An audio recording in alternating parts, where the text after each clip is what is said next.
میں ان بادشاہوں کی طرف متوجہ تھا، میری نظریں ان کی خاموش اور باادب چہروں پر مرکوز تھیں، میرے کان ان کے پرخلوص نیاز مندانہ الفاظ پر لگے ہوئے تھے جو اس سے قبل میں نے ان سے کسی موقع پر نہیں سنے تھے کہ ایک اور جماعت داخل ہوئی اور ان بادشاہوں اور فرمانرواؤں کی پرواہ کیے بغیر ان کی صفوں سے ہوتی ہوئی سامنے آ گئی۔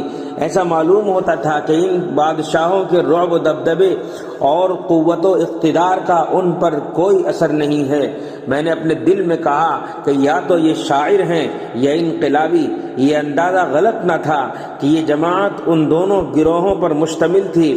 اس میں سید جمال الدین افغانی، امیر سعید حلیم، مولانا محمد علی جوہر، شیخ حسن البنا کے پہلو بپہلو ترکی کے مشہور شاعر محمد عاکف اور ہندوستان کے ڈاکٹر محمد اقبال بھی موجود تھے۔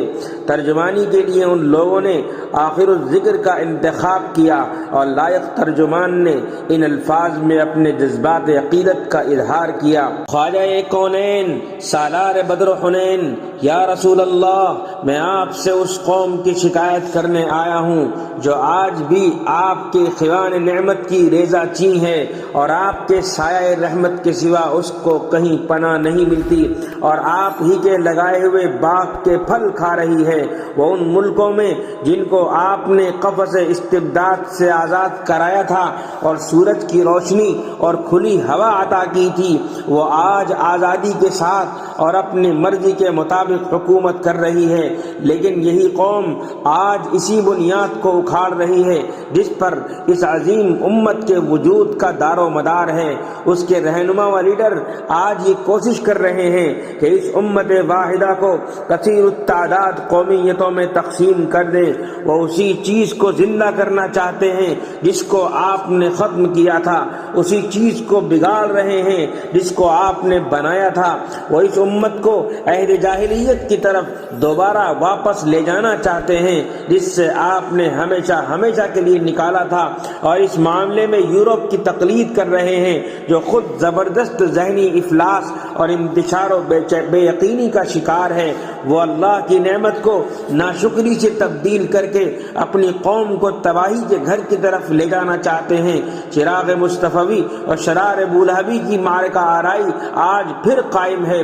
بدقسمتی سے ابو لہب کے کیمپ کی طرف وہ لوگ نظر آ رہے ہیں جو اسلام کی طرف اپنا انتساب کرتے ہیں اور عربی زبان بولتے ہیں۔ وہ آج اپنے جاہلی کارناموں اور اصنام پر فخر کرنے میں لگے ہیں جن کو آپ نے پاش پاش کر دیا تھا۔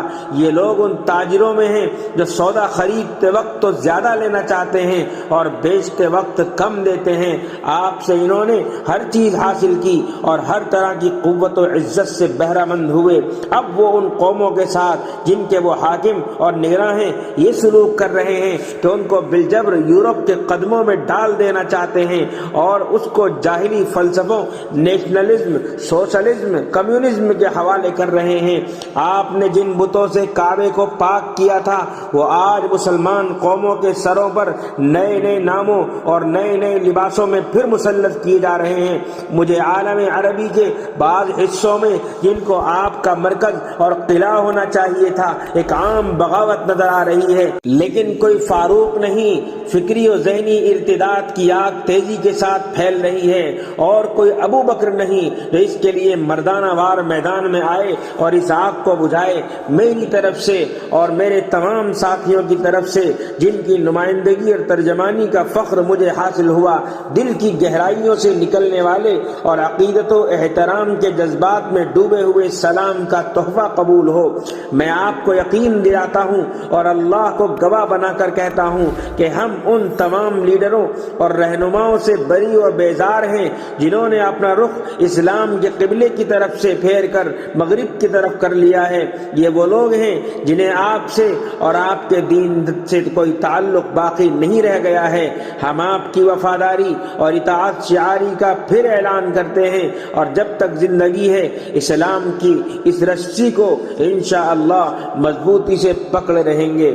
یہ بلیغ اور ایمان و یقین سے لبریز الفاظ ختم بھی نہ ہوئے تھے کہ مسجد نبوی کے میناروں سے اذان کی دل نواز صدا بلند ہوئی، اللہ اکبر اللہ اکبر اللہ اکبر اللہ اکبر۔ میں ایک بار کی ہوشیار ہو گیا اور تخیلات کا یہ حسین سلسلہ جو تاریخ کے سہارے قائم ہوا تھا ٹوٹ گیا، اور میں نے کہا مؤذن مرحبا، بر وقت بولا تیری آواز مکے اور مدینے۔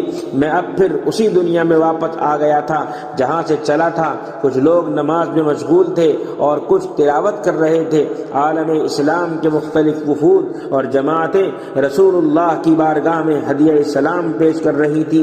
زبانوں اور لہجوں کے اختلافات کے ساتھ جذبات و تاثرات کے اتحاد نے ایک عجیب سما پیدا کر دیا تھا۔